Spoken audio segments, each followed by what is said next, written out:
Before Neil, who's here to speak, before Neil comes up to speak, we're going to hear that story again, and it's another slightly different take on the story. The son, the one, the prodigal kind. Ain't nothing but frivolity and fun on his mind. Inheritance, in a sense, sitting, gathering dust, grieving a tradition, stipulating he must wait for the date the old man would croak, but his wait for the estate's got him coming up broke. So discontent, he'd circumvent the rules he'd come to resent, demanding a percent, asking Pop to relent, and off he went, content on a sinful descent, prodigal, defined as recklessly extravagant. So there he is, drinking, chilling, at a house of ill repute. Already took a shot at every prostitute. His selfish pursuit, it ain't bearing no fruit. He's running out of loot, life dropping like a rock down the laundry chute. Fear and bereavement filling his chest, depressed. There's no rest for the weary. But as he lie there at the bottom, he was struck with the theory, you know, my pop's workers do better than I'm doing here. His next move was regrettably clear.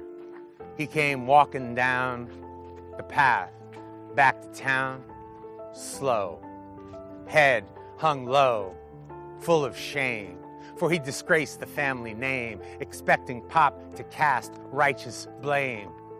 But he didn't. There the old man stood, as he had been every day since his precious kid left, praying silently with a heart bereft. And at the vision of his son, he breaks into a run, screaming to his servants, prepare a feast, get the fatted calf and straight up slaughter that beast. And the boys' I'm sorry's, they fell on deaf ears as Pop's kisses pierced their way through cascading tears. Robes draped the boy's shoulders, on his finger a ring, sandals on his feet, the treatment of a king. No judgment, no punishment, no admonishment, no rage, no feelings from the past the boy's visage could not assuage. His father thought him dead, but look, he lives. The warmth to his heart this gives. His boy's voice a joyful sound. He was lost, but now he's found. Prodigal, a word used in the negative when understood loosely, can also mean the act of giving profusely. What was done for the prodigal son has been done for everyone by another son, the only one that really counts, the one unjustly hung on Calvary's mount. It's really a trip. It may in fact seem odd that our prodigal story was written by our prodigal God.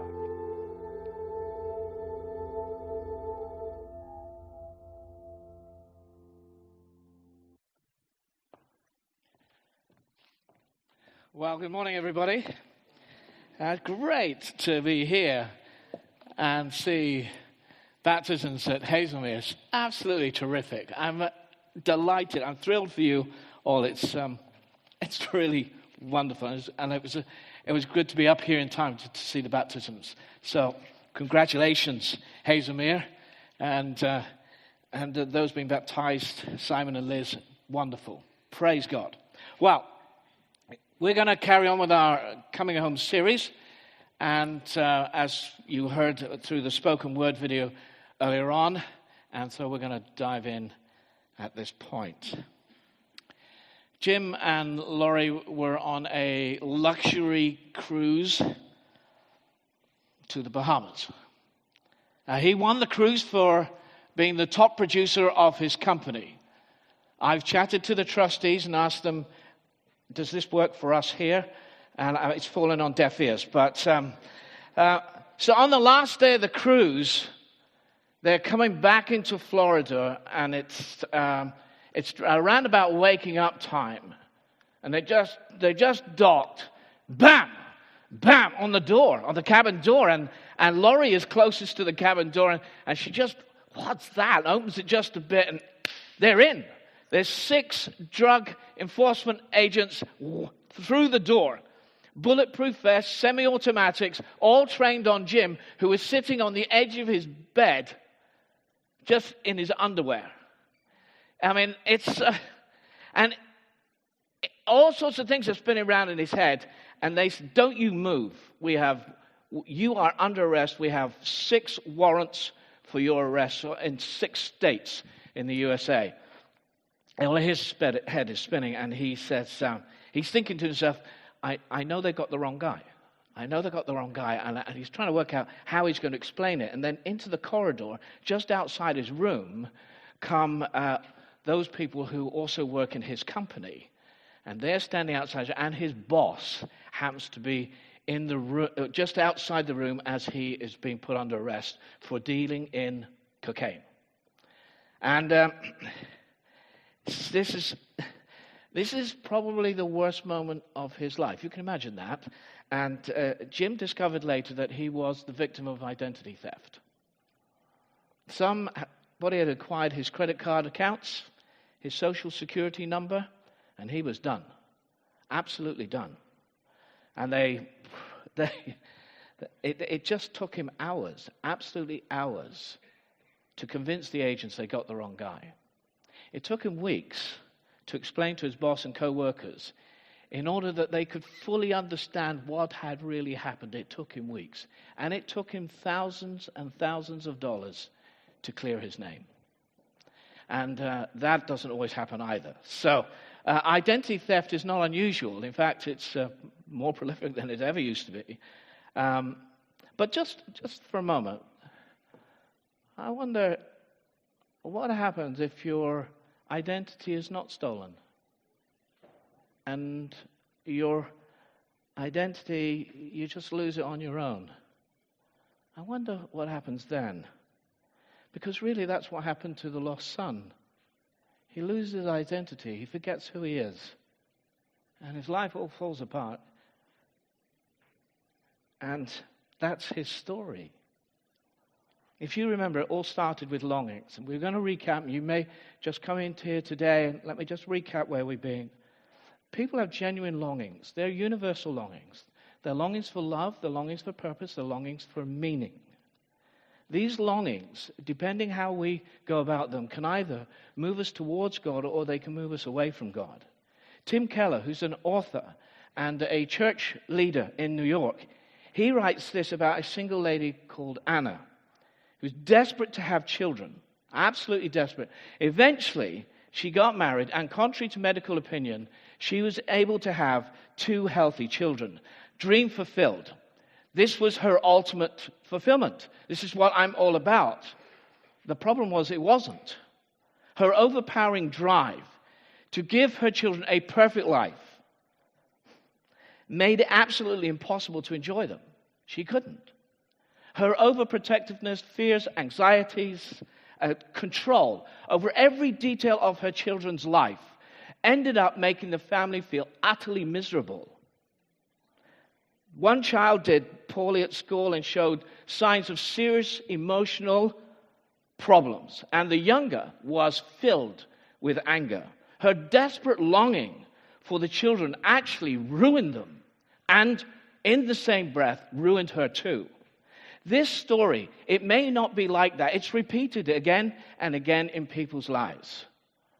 You know, what about if it's my career and I am going for my career, or if it's about relationships, it's that one person. If your ultimate longing is about that, I tell you, you're on vulnerable ground. It's just too flimsy. Why? Because your value and your worth and your weight of a person, it's just too much for anybody else or anything else to hold. People were never designed to do that for you. See, all our longings outside of God fall short. All of them. If you do that to other people, I tell you, you will be severely disappointed. If my worth is trapped up in being loved by that one, or having a good career, or the perfect family, I tell you, you're going to massively miss the mark. As I just said, all our longings outside of God fall short. So we notice that this young son comes back because he's hit the place of regret and has finally decided to do something about it. He comes to his senses. It's a place of regret. Bronnie Ware, she worked a number of years in palliative care. She wrote an article on the 5 regrets of the dying. She saw people in their last 12 weeks of life. Some didn't make the 12 weeks. Some were just a few days. But she worked for this for many years. Here's one of the regrets. I worked too much, and I never made time for my family. This was the most common regret amongst men. They had missed their child's youth or children's youth. They'd missed their partner's companionship. They'd missed family life. Men get so much kudos out of work that at the end of the day, and here's these men at the end of the day, at the end of their life, and the thing they're saying is, why did I put all that time into that? Why did I do it? Some wish they could have another go. What a thing to do, to reach the end of your life and realize, I completely missed it. I have wasted my life. What an awful place to be. Some regrets, we all have them. We wish we could, that moment I wish I could just press the delete button and it never happened. Because the repercussions of that were this. Sometimes it's a word that is spoken, and it should never have been spoken, and the relationship will not go back to where it was. We all have regrets. Decisions we've made, things we've said, things we have not done. We all have regrets. This son is coming home, and this is what it's about. And I wonder how many times he thought, I'd like to go home. I wonder how many times he did that. I think it was many. I've done this.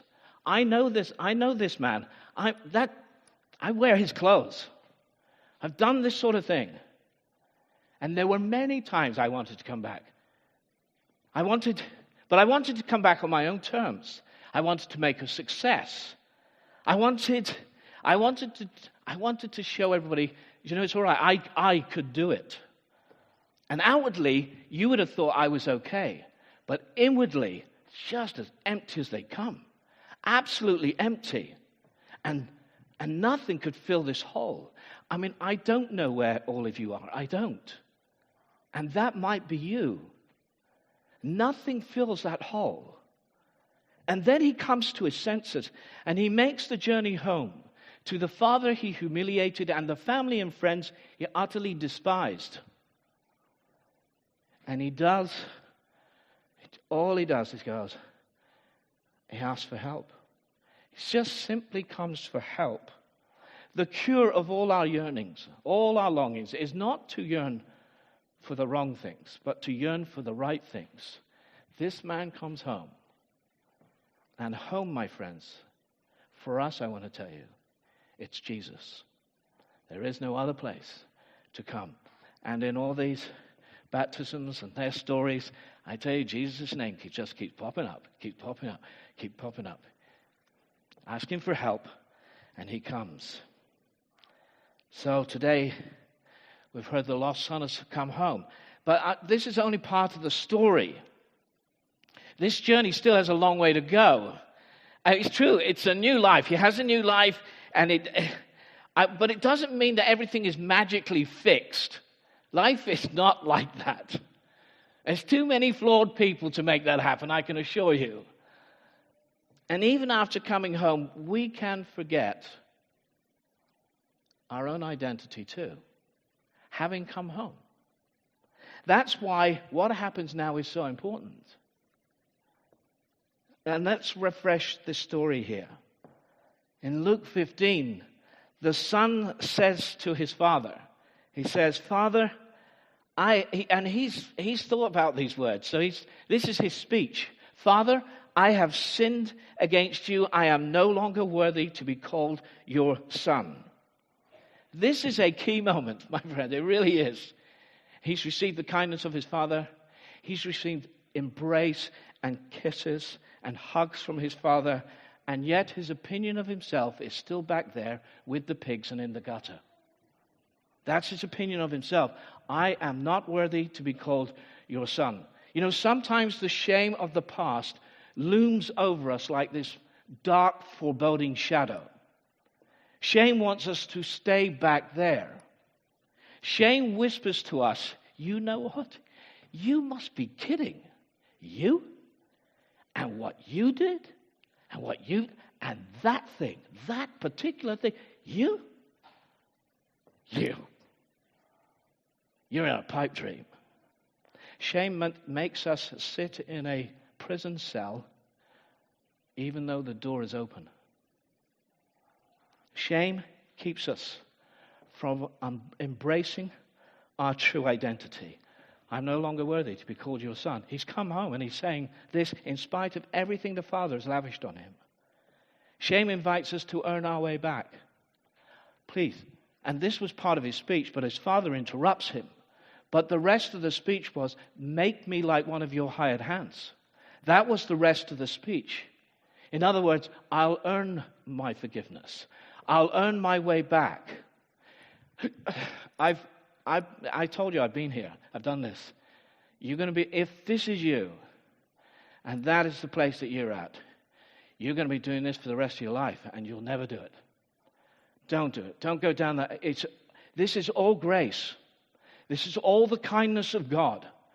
This is all the kindness of God. That's what Jesus is showing in the story. It's all mercy. It's all grace. Father takes the initiative. The Father, listen, the Father wants his son back. He doesn't want a servant or a hired hand. He doesn't want that. He wants his son. He's been waiting all this time for his son. This is his moment. And he quickly comes in before the son finishes his speaking. And he goes, quick, get the best robe and put it on and put a ring on his finger and sandals on his feet. And you know what? In our culture, we completely miss it. We think he's just making him feel homely. It's not. There's far more to it than that. Robes, rings, sandals, best robe. Best robe is Father's robe. It's not a spare one, or one that I've just had cleaned, or one that nobody's using anymore. It's his Father's robe. He's put him in his Father's robe. It's the unmistakable sign of being restored to the family. You belong. You belong. He doesn't have to prove himself. He doesn't have to earn his status. He's come home. And then there's the ring. This is a really interesting one. The ring is a symbol of the Father's power and authority. It's like giving his son the credit card. Why would he give him the credit card? I mean, his history's not great here with money, is it? And every time the son is looking on his hand, he sees this ring. And he is thinking, I'll never starve again. I'll always have a meal on the table. I'll never be without a place to stay. I'll always be secure. His father is lavishing his love upon his son. And then the sandals. Only family wore sandals. In the ancient Jewish home, only family wore sandals. Everybody else, slave servants, they all went barefoot. You're having sandals. So he looks at the robe and the ring and the sandals, and you got the message. Father is making the message. You get your identity, son. You belong to me. You get your identity. You belong to me. He's waited long enough for this. He's not going to miss it. These gifts are not just for the sake of giving gifts. This is to reinforce that he deeply loves that he is deeply loved by his Father. And that is his true identity. So the Father is ensuring that no one is going to take his identity from him. I look at this got me lots of thinking here. I've done the shadow. I've lived under the shadow of regrets. Sometimes this happens to us every week. I remembered an instant this week of 40 years ago. 40 years ago. And I cringe at that moment. And then I realize, actually, what a grace that God has given me, that even that, do you know what? It's forgiven. What a grace. What a grace. It's wonderful. And the accusations, and you will have them, whispering over your life, accusations of shame. And there are times I don't feel worthy of the love of God. And there are times I don't do that. I feel unworthy. And perhaps, I don't know, perhaps you're there at this moment too. You don't have to be there. That's the point. You don't have to be there. At this place of coming home, he realizes that the Father deeply loves him. Brennan Manning says this. He's an author. He says, define yourself radically as one beloved by God. This is the true self. Every other identity is an illusion. God's love for you and his choice of you constitute your worth. Let it become the most important thing in your life. I really hope you get it. Boy, do we have a profligate God who gave his son, that on the cross his son's forsaken. But you are not. He was forsaken that you wouldn't be forsaken, but that you would be embraced. Let's hear Elena's story at this point, shall we?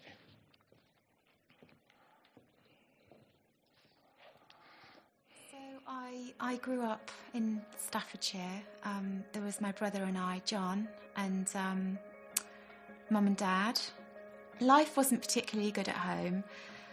My mum was actually mentally ill and quite incapable of actually looking after children, or the home, or cooking, or cleaning, or anything like that. It was quite sad and quite lonely, and my dad was very strict to the point of abusive. So I went through life kind of not knowing who I was, any identity. I can't remember being told that I was loved or hugged or kissed or anything ever by my parents. So that was my life up until the age of 15, where my brother John suddenly died in a car accident. And that was the point where I thought to myself, you know, what is this life about? Why am I here? It's just too awful, really. And I was broken completely, and so were my parents. But there was no support structure at all. So I left home at my earliest opportunity, which was when I was 18. And I had a deep longing for acceptance, identity, love, which I'd never really experienced, but obviously longed for. So I guess I looked for that in relationships with guys, and the wrong relationships. Had no role model. Things went from bad to worse because I got myself into two physically violent relationships, emotionally and physically violent, which were just awful, and just left me from being broken to destroyed, I guess. I went for many years going through one relationship to the next, being really, really torn apart. At this point, I was going to the school, taking my son to the school, and there was a lady there, and she actually approached me one day and said that it was amazing what happened, because she actually said that she had had a dream, and that my face appeared in this dream, and that I should be brought along to church, which I found fantastic, and that somebody could actually care, to be honest. And so she invited me to church, and I came. And it was fantastic, and it was a place where I did actually feel joy and felt like people do actually care here, and there is, and I did feel God's love tremendously. It's a shame because at that point I wasn't actually in a place where I carried it on. There was still lots going on in my life. I was still in an awful relationship. Still very, very broken, and I didn't follow that journey as I should have done. And I actually went back and did the same things that I was doing previously. It was this pattern that I fell into, and I carried it on. And it got even worse, to be honest. Things went from unimaginably worse to even just the impossible in terms of abuse. So this went on for quite a number of years, and this is at the point where I just sat down and said to myself, this cannot go on anymore. I will not repeat the same patterns.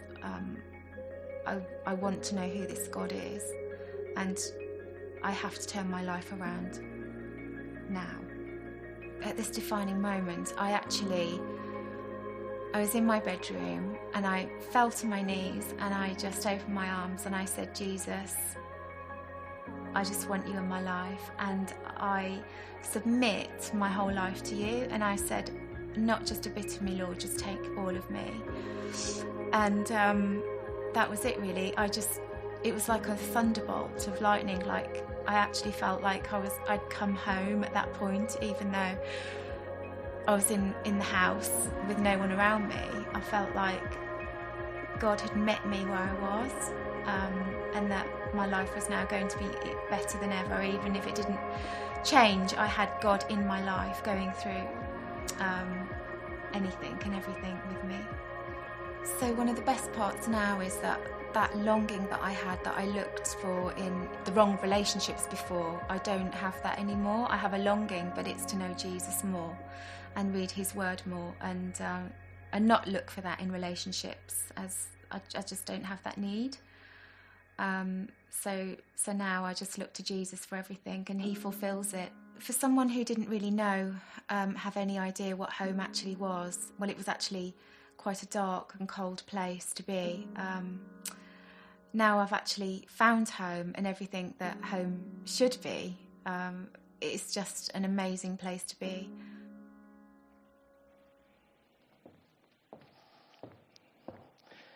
These are great stories that we're hearing from people, and they're really opening their lives up like this.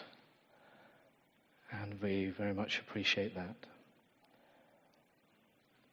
She moves from longing to regret, and finally breaks the cycle.